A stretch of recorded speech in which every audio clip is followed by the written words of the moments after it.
دايما الكلام بعد ما بتخسر ماتش مهم او بعد مثلا ما بتتغلب في ماتش انت كنت بتعشم فيه، بيبقى عبارة عن ان انت بتشتم في اي حد موجود من المنظومة دي، حتى اللي مثلا بيكون بيلعب حلو. لان انت بيبقى جواك طاقة من العصبية والقرف، تمسك كل لعيب حتى لو كان هو مش ضروري ما كانش بهذا السوء، وتطلع فيك وتطلع فيه كل اللي انت حاسس بيه من غضب، وكل اللي انت حاسس بيه من مشاعر سلبية لعدم تحقيقك الهدف اللي انت كنت عايزه.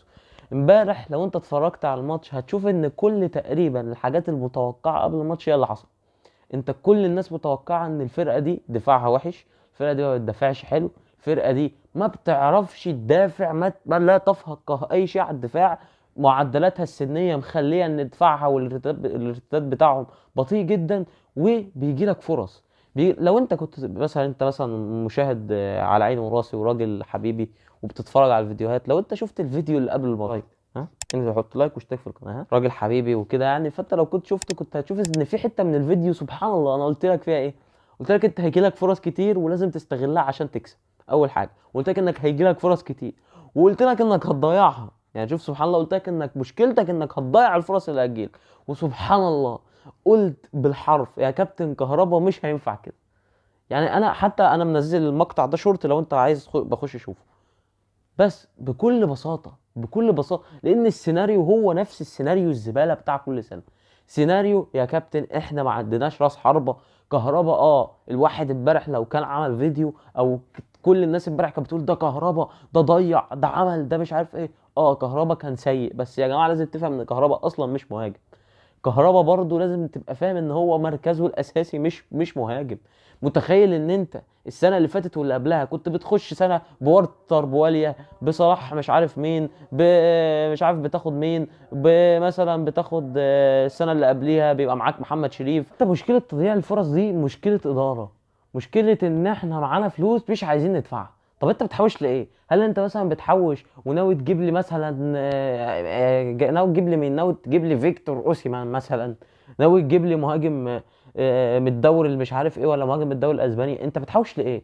ده المهاجم الوحيد اللي احنا كنا هنجيبه اللي هو يعقوبه ده، قال لك لا يا باشا. المره الوحيده شوف سبحان الله، المره الوحيده اللي ايه اللجنه الطبيه شافت وقالت لا يا عم ده عنده اصابه مزمنه مش هيتصاب وبتاع. الواد جايب حاجه و30 جون مع الفرقه بتاعته هناك، ده ايه تفسيره؟ ولما بتروح عشان تجيب حد بتروح تجيب موديست. ايه نوع التخطيط اللي يخليك تسيب لعيب زي ده عنده 24 سنه تروح تجيب لعيب عنده 35 سنه وبتديله مرتب مليون ونص عشان لما يجي في البطوله اللي انت عايزه فيها ياخد طرد في اول ماتش، وانت اصلا الناس كانت مبسوطه انه اتطرد؟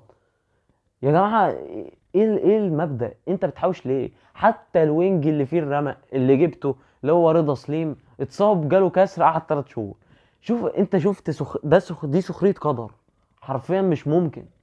المهاجم ولا الوينج الوحيد اللي انت جايبه وشايف انه وينج قيمته التسويقيه من 2.5 مليون ولاعيب عنده 23 سنه وهيعمل ولاعيب سريع وحريف وبتاع بيتصاب.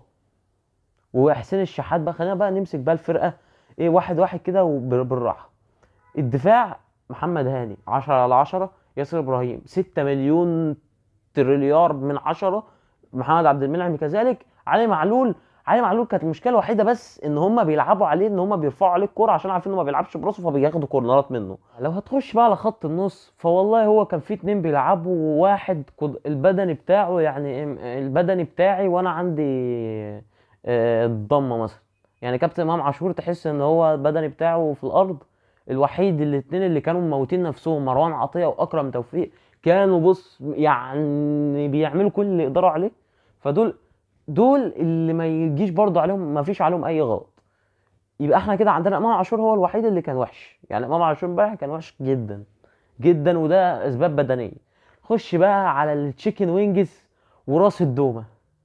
راس الدومه هنا انا مش قصدي حاجه، بس قصدي يعني ايه راس الحربه يعني اللي هو كده.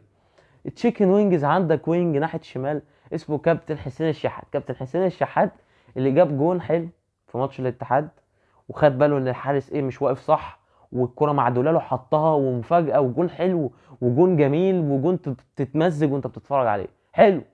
ليه مصر ان احنا نجيب نفس الجون تاني؟ ايه الفكره؟ ايه الفكره ان انت عايز تجيب نفس الجول؟ لا وحتى ده ما حاولش مره واحده، ده حاول مره واثنين وثلاثه واربعه وخمسه وعشره، وبيضيع علينا هجمات. علي معلول بيبقى فاتح له هناك لوحده وهو بيقوم جاي يلا يقطم، عايز يطلع من التلفزيون يرقص الناس ويخش يجيب جول.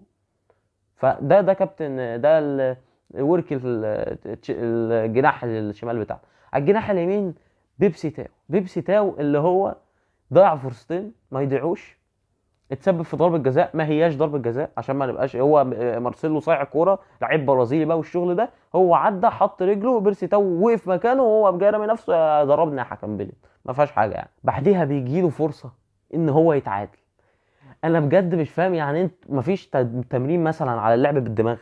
يعني ايه كورتين بالدماغ في السته بنحطهم في كرش الحارس؟ ما هو يعني مش منطق برضه، مش منطق. يعني بيرسي تاو لو حطاه في اي حته مشكلتك ان انت ضيعت فرص كتير. الاهلي في الشوط الاول كان بيلعب ايه؟ ان هو ضاغط فيه وعارف ان الفرقه دي هي دفاعين وحشه، وان انت لو لعبت على المرتده صح ولو قدرت كمان تضغطهم وتروح عليهم بهجمات هتزعلهم. وده اللي حصل، انت فعلا كنت ضاغط الشوط الاول، لاعب شوط اول ممتاز، عارف ازاي تستغل نقط ضعف الفرقه دي. نقط ضعف الفرقه دي ان اصلا هما ما بيلعبوش بباك شمال، مارسيلو دايما يا اما في نص الملعب يا اما فاتح يبقى وينج، وبيحدفوا فيليب ميلو او اي حد من المدافعين اللي هم كبار في السن يقدم الدور ده، فبتلاقي ان في جاب دايما بين باك الشمال ومنتصف الدفاع.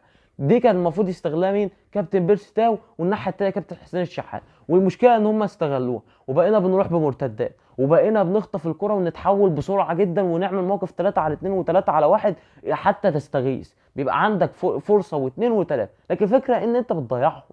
يعني انت مشكلتك مش في خلق الفرص، مشكلتك في تضييع الفرص. يعني الحارس بتاعهم اصلا تلاقيه الحارس بيلاقي الكره في جسمه يا جماعه. الحارس بيقف انا اسف مش ما عملتش حاجه، بيلاقي الكره هم بيلعبوها في جسمه. يعني عارف مشكله كره الكهرباء ان هي جايه له كده، لو حطها في زاويتها جون.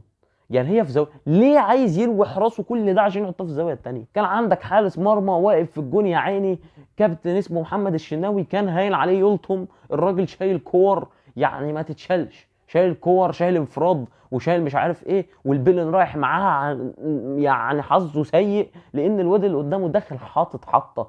البيلن دي سنتي تبقى في العارضه، سنتي الشناوي يشيلها، حطها بص، واصلا وقفته وقفه مايعه، وتقول لك ايه الواد هيضيع الوقفات دي والافتكاسات دي وبتاع، تخليه ما يقدرش ان هو يحط غير في زاويه واحده، الزاويه الثانيه، لانه لو حاول يحطها في الزاويه دي رجله هتتبهدل، محتاج يلف بطن رجله لفه صعبه موت. لكن الواد عادي انت الشوط الاول الثاني اصلا بادئ بتراجع غريب، انت فجاه في الشوط الثاني قررت ان انت هترجع وتسيب لهم الكره، وما تقوليش بدني، ما تقوليش بدني، دي فرقه جدود يعني فيليب ميلو ده تلاقي عنده مثلا عيل قد احمد كوكا مثلا، بتلاعب فرقه عواجيز، فرقه بتزنق اللعب كله في منطقه واحده عشان ما تجريش، عشان هم مكسلين يجروا، مش هيعرفوا يلعبوا معاك ان هم تحولات بقى وجري وسبرنتات وبتاع، هم مش هيعرفوا يعملوا الكلام ده، فزي الملعب اللعب كله في منطقه واحده عشان يباصوا بين بعضهم ايه، وبيباصوا على المغمض. انا مش هكلمك في حته التحكيم، لان التحكيم انا مش فاهم ازاي شيمون مارتشينياك اللي هو المفروض احسن حكم في العالم، محكم نهائي تشامبيونز ليج ونهائي كاس العالم ونهائي الدوره الرمضانيه في كوم البلح، وانزل حط لايك واشترك في القناه. انت تكسب، انت تكسب، انت تكسب، بس انت ما عندكش مهاجم، انت ما عندكش حد بيعرف يجيب جون، ما عندكش. مش فاهم يعني ايه يبقى عندي مهاجم يا جماعه بيجيب جون من كل 20 فرصه يا جماعه؟ بهدل نفسه، وكان ليه بيلين على الاقل، البيلين التانية ممكن يبقى فيها شكل الاولانيه بيلين يعني، بس برضه ده مش معناها انك تضيع لي كور في السته، مش معناها ان انت ثلاثه قدام واحد اناني موت والاثنين التانيين بيضيعوا كور في السته.